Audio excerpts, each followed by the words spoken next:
Hi ನಮಸ್ತೆ ಎಲ್ರಿಗೂ welcome back to my YouTube channel. ನನ್ನ ದಿನಚರಿಯಲ್ಲಿ ತುಂಬಾ ಬದಲಾವಣೆ ಆಗಿದೆ. ಅಂದರೆ ಮಾರ್ನಿಂಗ್ ಸ್ವಲ್ಪ ಲೇಟಾಗಿ ಎದ್ದೇಳ್ತಾ ಇದ್ದೆ. ಲೇಸಿ ಅನ್ನೋ ಕಾರಣಕ್ಕೆ ಅಲ್ಲ, ಮಗು ರಾತ್ರಿ ಎಲ್ಲ ಮಲ್ಕೊಳ್ಳೋವಂಥದ್ದು ಕಡಿಮೆ ಇತ್ತು. ಸೊ ಕುಶಾಲಿನಿಯವರು ನೈಟ್ ಟೈಮ್ ಜಾಸ್ತಿ ಎದ್ದೇಳ್ತಾ ಇದ್ದಿದ್ದರಿಂದ ನಿದ್ದೆ ಸರಿಯಾಗಿ ಆಗ್ತಾ ಇರಲಿಲ್ಲ. ಅವಳು ಮಾರ್ನಿಂಗಲ್ಲಿ ಮಲ್ಕೊಳ್ಳೋಳು ಒಂದು 7:30ವರೆಗೂ. ಸೊ ನಾನು ಕೂಡ ಅವಳ ಜೊತೆಯಲ್ಲೇ ಮಲ್ಕೊಳ್ತಿದ್ದೆ. ಬಟ್ ಇವಾಗ ಕೆಲವೊಂದಷ್ಟು ವಿಚಾರಗಳಿಂದ ನಾನು ನನ್ನ ದಿನಚರಿನ ಬದಲಾಯಿಸ್ಕೊಂಡಿದ್ದೀನಿ. ಮಾರ್ನಿಂಗ್ 6 o'clockಗೆ ಎದ್ದು ಈ ರೀತಿಯಾಗಿ ಎಲ್ಲ ಕೆಲಸಗಳನ್ನ ಮುಗಿಸ್ಕೊಳ್ತೀನಿ. ಫಸ್ಟು ಆಚೆ ಏನಿದೆ ಅದನ್ನು ಕಸ ಗುಡಿಸಿ ಬಾಗಿಲು ಸಾರಿಸಿ ಪೂಜೆನ ಮುಗಿಸ್ಕೊಂಡು ಅದಾದಮೇಲೆ ನಾನು ತಿಂಡಿ ಮಾಡೋದಕ್ಕೆ ಹೋಗ್ತೀನಿ. ಖುಷಿ ಎದ್ದಿದ್ರೆ ಖುಷಿನ ಕೂಡ ಎತ್ಕೊಂಡೇ ಈ ಕೆಲಸಗಳನ್ನ ಮಾಡ್ತೀನಿ. ಸೊ ಯಾರ ಮೇಲೂ ಎಲ್ಲದಕ್ಕೂ ಎಷ್ಟು ದಿನ ಡಿಪೆಂಡ್ ಆಗ್ಬೋದು ಹೇಳಿ. ಕೆಲವೊಂದಷ್ಟು ವಿಚಾರಗಳಿಂದ ಮನಸ್ಸಿಗೆ ಬೇಜಾರಾಗುತ್ತೆ. ಸೊ ಅದೇ ಥರ ನನಗೂ ಕೂಡ ಅಷ್ಟೇ, ನನ್ನ ಮನಸ್ಸಿನ ಬೇಜಾರಿಂದ ನಾನು ಈ ಒಂದು ಬದಲಾವಣೆನ ಕಂಡುಕೊಂಡಿರೋ ಅಂಥದ್ದು. ಬಟ್ ಇದರಿಂದ ನನಗೇನೆ ಒಳ್ಳೆಯದಾಗಿದೆ ಅಂತ ಹೇಳ್ಬೋದು. ಸ್ವಲ್ಪ ಮಾರ್ನಿಂಗ್ ಬೇಗ ಎದ್ದೇಳೋದ್ರಿಂದ ನನ್ನ ಮೈಂಡ್ ತುಂಬಾ ಫ್ರೆಶ್ ಆಗಿರುತ್ತೆ. ಇಡೀ ದಿನ ಆ್ಯಕ್ಟಿವ್ ಆಗಿರ್ತೀನಿ. ಮಧ್ಯಾಹ್ನ ಕೂಡ ಅಷ್ಟೇ ಮಲ್ಕೊಳ್ಬೇಕು ಅಂತಲೇ ಅನಿಸೋದಿಲ್ಲ, ಏನಾದರೂ ಕೆಲಸ ಮಾಡ್ಕೊಳ್ಳೋ ಅಂಥದ್ದು. ಹಾಗೆಯೇ ಮಾರ್ನಿಂಗ್ ಬೇಗ ಎದ್ದೇಳೋದ್ರಿಂದ ತಿಂಡಿ ಕೂಡ ಅಡುಗೆ ಎಲ್ಲ ಬೇಗ ಆಗುತ್ತೆ. ಸೊ ಅದಾದಮೇಲೆ ನಾನು ತುಂಬಾ ಫ್ರೀಯಾಗಿರ್ತೀನಿ. ಆ ಟೈಮ್ನಲ್ಲಿ ಬೇರೆ ಏನಾದರೂ ಕೆಲಸಗಳು, ವ್ಲಾಗಿಂಗು, ಎಡಿಟಿಂಗು ಈ ರೀತಿಯಾಗಿ ಮಾಡ್ಕೊಳ್ತಾ ಇರ್ತೀನಿ. ಬೇರೆ ಏನೇ ಅರ್ಜೆಂಟ್ ಕೆಲಸ ಇದೆ ಎಲ್ಲಾದರೂ ಹೋಗಬೇಕಂದ್ರೆ ಕೂಡ ಅಷ್ಟೇ. ಸೊ ಮನೆ ಕೆಲಸ ಎಲ್ಲ ಮುಗಿದಿರೋದ್ರಿಂದ ಯಾವುದೂ ಯೋಚನೆ ಇಲ್ದಲೆ ಆರಾಮಾಗಿ ಹೋಗ್ಬೋದು. ಕುಶಾಲಿನ ಎತ್ಕೊಂಡೇ ಎಲ್ಲದನ್ನು ತೊಗೊಂಡು ತರಕಾರಿಗಳನ್ನೆಲ್ಲ ಕಟ್ ಮಾಡ್ತಾಯಿದ್ದೀನಿ. ಅವಳನ್ನು ಟೇಬಲ್ ಮೇಲೆ ಕೂರಿಸ್ಕೊಂಡು ಮಾತಾಡಿಸ್ಕೊಂಡು ಅವಳಿಗೆ ಏನಾದರೂ ತರಕಾರಿನ ಕೊಟ್ಟು ತಿನ್ನೋದಕ್ಕೆ ಅಲ್ಲಿನೇ ಎಲ್ಲ ಕೆಲಸನ ಮಾಡ್ಕೊಳ್ತೀನಿ.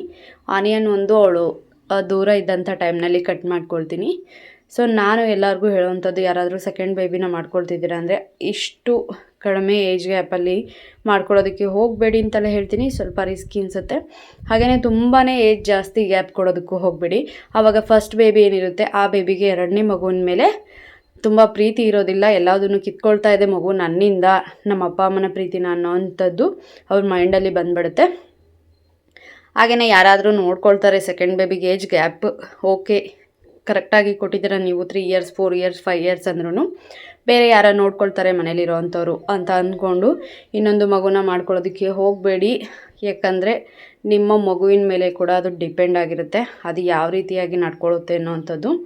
ಹಾಗೆಯೇ ಎಲ್ಲರೂ ಕೂಡ ಇವಾಗ ಅಂತೂ ಮಕ್ಕಳನ್ನ ಎತ್ಕೊಳ್ಳೋವಂಥದ್ದು ತುಂಬಾ ಕಷ್ಟ. ಅವರು ಸಿಕ್ಕಾಪಟ್ಟೆ ತರಲೆ ಮಾಡ್ತಾ ಇರೋದ್ರಿಂದ ಅವರನ್ನು ನೋಡ್ಕೊಳ್ಳೋದಕ್ಕೆ ಇಷ್ಟಪಡೋದಿಲ್ಲ, ಬೇರೆ ಏನಾದರೂ ಕೆಲಸ ಮಾಡೋದಕ್ಕೆ ಅಷ್ಟೇ ಇಷ್ಟಪಡ್ತಾ ಇರ್ತಾರೆ. ಮೊದಲೇ ಗಾದೆ ಇದೆಯಲ್ಲ, ಮಕ್ಕಳನ್ನ ಸಾಕ್ತಿರೋ ಅಥವಾ ಸ್ಮಶಾನಕ್ಕೆ ಹೋಗ್ತಿರೋ ಅಂದರೆ ಸ್ಮಶಾನಕ್ಕೆ ಹೋಗ್ತೀವಿ ಅಂತಾರಂತೆ ಪ್ರತಿಯೊಬ್ಬರೂ.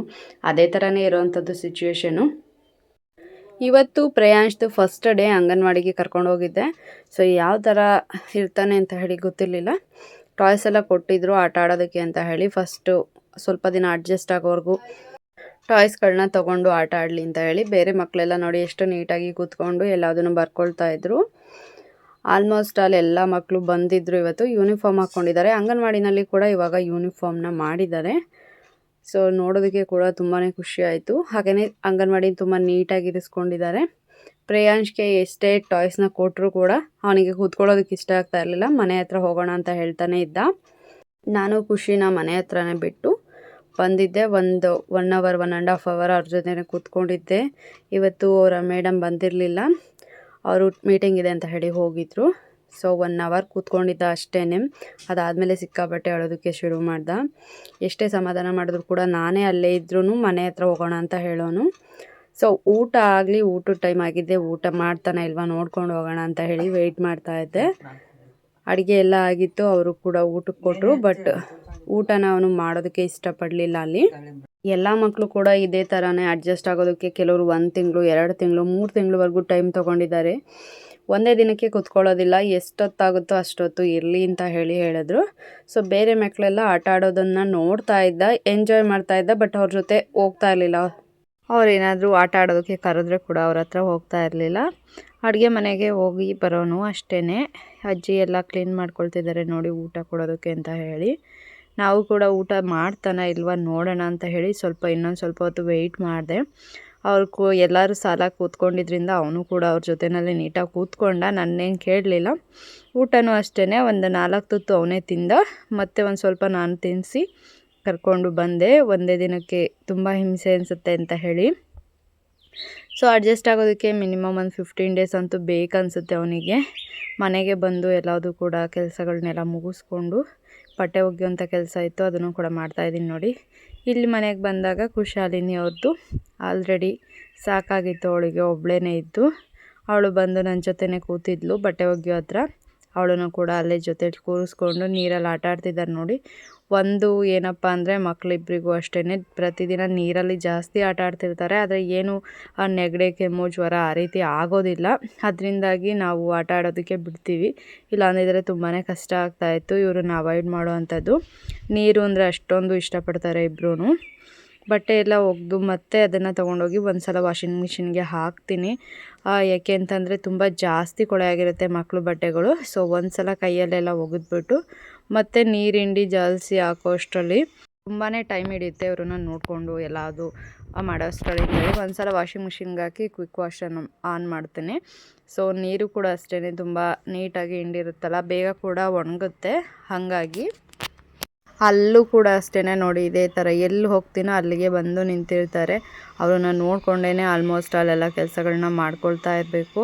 ಆಚೆ ಯಾರೋ ಬಂದರು ಅಂತ ಹೇಳಿ ಅಲ್ಲಿಗೆ ಹೊರಟರು. ಎಲ್ಲ ಕಡೆಯಲ್ಲೂ ಓಡಾಡ್ತಾ ಇರಬೇಕು ಅಷ್ಟೇ ಅವರು. ವಾಷಿಂಗ್ ಮಿಷಿನ್ ಆನ್ ಮಾಡಿ ಬೇರೆ ಏನು ಕೆಲಸ ಇತ್ತು ನೋಡೋಣ ಅಂತ ಹೇಳಿ ಬಂದೆ. ಸಂಜೆ ಆಗಿದ್ದರಿಂದ ಸೊ ಮನೆಯೆಲ್ಲ ಕ್ಲೀನ್ ಮಾಡ್ಕೊಳ್ತಾ ಇದ್ದೀನಿ. ಸಂಜೆ ಕಸ ಗುಡಿಸೋ ಅಂಥದ್ದು ಮತ್ತು ಸಂಜೆ ಪೂಜೆ. ಖುಷಿ ಫುಲ್ ಎಲ್ಲ ಬಟ್ಟೆ ಅವಳೇ ಒಗೆದ್ಬಿಟ್ಲು, ಅದಕ್ಕೆ ಫುಲ್ ಎಂದೋಗ್ಬಿಟ್ಲು. ಡ್ರೆಸ್ ಎಲ್ಲ ಚೇಂಜ್ ಮಾಡ್ಕೊಂಬಂದ್ಬಿಟ್ಟು ಅವಳೆ ಅಲ್ವಾ ಖುಷಿ? ಅಷ್ಟು ಬಟ್ಟೆ ಒಗೆದ್ಬಿಟ್ಟು ಡ್ರೆಸ್ ಚೇಂಜ್ ಮಾಡಿಕೊಂಡು ಅಣ್ಣನ ನೋಡಿ ಫುಲ್ ಖುಷಿ ಆಗ್ಬಿಟ್ಟಿದೆ. ಫುಲ್ ಖುಷಿ ಅಣ್ಣನ ನೋಡ್ಬಿಟ್ರೆ. ಅವ್ನು ಮಲಗಿದ್ದ, ಇವಾಗ ಎದ್ದಿದ್ದಾನೆ. ಪ್ರೇಯಾಂಶ್ ಬಾಯಿಲಿ, ಪ್ರೇಯಾಂಶ್ ಬನ್ನಿ. ಬತ್ತನ್ ಬನ್ನಿ ಇಲ್ಲಿ. ಹಾಯ್ ಮಾಡಿ, ಹಾಯ್ ಹಾಯ್. ಖುಷಿ ಇವಾಗ ಯಾರ ಮನೆ ಹತ್ರ ಹೋಗೋಕ್ಕೂ ಇಷ್ಟಪಡಲ್ಲ, ಸಿಕ್ಕಾಪಟ್ಟೆ ರಗಳೆ ಮಾಡ್ತಾಳೆ ಅಲ್ವಾ ಖುಷಿ? ಪ್ರೇಯಾಂಶ್ ಹೋದ, ಕರ್ಕೊಂಡು ಹೋಗ್ತೀನಿ ಅಲ್ಲಿಗೆ. ಎಳ್ನೀರು ಬೇಕಾ ನಿಮಗೆ? ಎಳ್ನೀರು ಕೊಚ್ಚನ, ಈಗ ಎಳ್ನೀರು ಕೊಚ್ಚನ ಹೋಗಿ.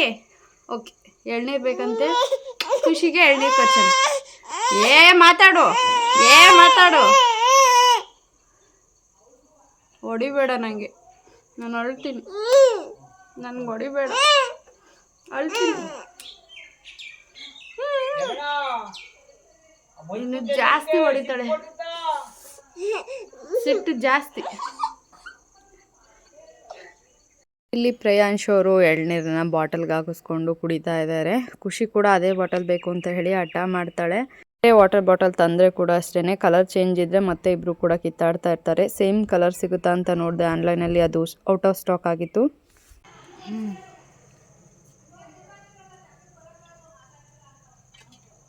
ಚೆನ್ನಾಗೈತಾ ಎಳ್ನೀರು?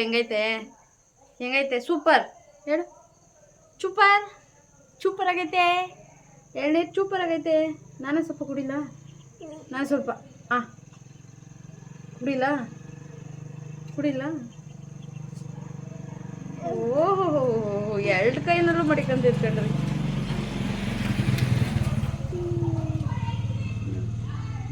ನಾನು ಸ್ವಲ್ಪ ನಂಗೊಂದು ಸ್ವಲ್ಪ ಕುಡಿ.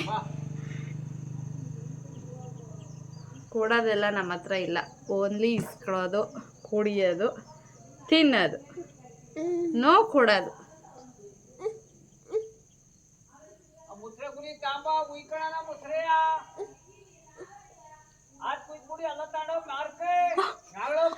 ನೋಡಿ, ಬಾಯಲ್ಲಿರೋದನ್ನು ವಾಪಸ್ ಕೇಳ್ತಾ ಇದ್ದಾಳೆ. ಈ ಥರ ನಮ್ಮ ಖುಷಿ. ಸೊ ಇವತ್ತಿನ ವ್ಲಾಗ್ನ ಇಲ್ಲಿಗೆ ಎಂಡ್ ಮಾಡ್ತಾ ಇದ್ದೀನಿ. Thanks for watching. ಇದೇ ರೀತಿಯಾಗಿ ಸಪೋರ್ಟ್ ಮಾಡ್ತಾ ಇರಿ.